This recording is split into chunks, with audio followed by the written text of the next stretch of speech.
کئی دفعہ وارفتگی وصل بھی ہوتی ہے، نور آپ کے قلب کو حاصل ہوتا ہے، اور وہ ایک عجیب وارفتگی ہوتی ہے جب وصال نور ہو رہا ہوتا ہے، جب قلب پہ نور کا وصال ہو رہا ہو تو جو ایک وارفتگی ہوتی ہے وہ بھی، اور کبھی غم ہوتا ہے، آپ کو اس رستے پہ غم اٹھانا پڑتا ہے۔ ہم تیرے اذن پہ تیار نظر آتے ہیں، کیا اللہ ہمیں تیرے لیے ہجر اکیلے برداشت کرنا پڑے پوری غیرت کے ساتھ، تو بھی ہم تیرے اذن پہ تیار ہیں۔ اے اللہ تو اگر ہم پہ رحمت کرنا چاہے اور ہمارے قلب کے اوپر روشنی کے نور کے دہانے کھول دینا چاہے، نور کے دریچے کھول دینا چاہے، تو بھی ہم تیار ہیں۔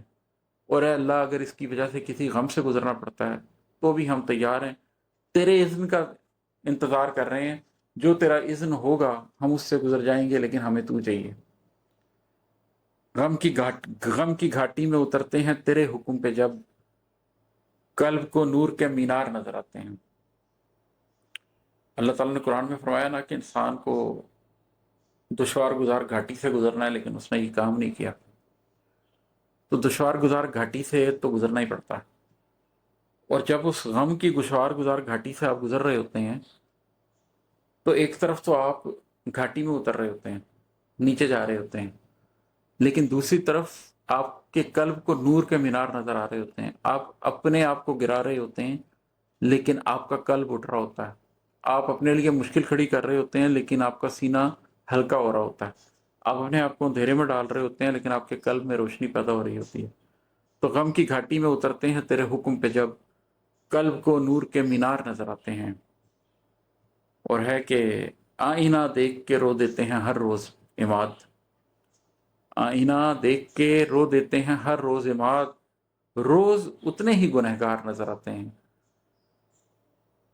آئینہ دیکھ کے انسان کو یاد تو آتا ہے، خیال تو آتا ہے کہ میں آج بھی وہی ہوں جو کل تھا۔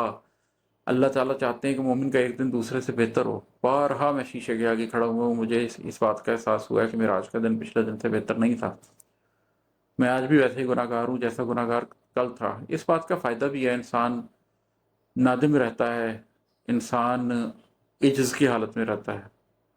اور اس کو ایک تحریک بھی ملتی رہتی ہے کہ میں نے کل کو بہتر کرنا ہے۔ اس بات کا نقصان بھی ہے کہ جب آپ کو گناہ گار ہی نظر آتے ہیں آپ، تو آپ کو شرمندگی ہوتی ہے، لیکن یہی تو ایمان ہے کہ ایک طرف آپ کو امید ہوتی ہے اور ایک طرف آپ کو خوف ہوتا ہے، تو اس خوف اور امید کے درمیان کی کیفیت میں آپ زندگی گزارتے رہتے ہیں۔ آئینہ دیکھ کے رو دیتے ہیں ہر روز عماد، روز اتنے ہی گنہگار نظر آتے ہیں۔ جزاک اللہ۔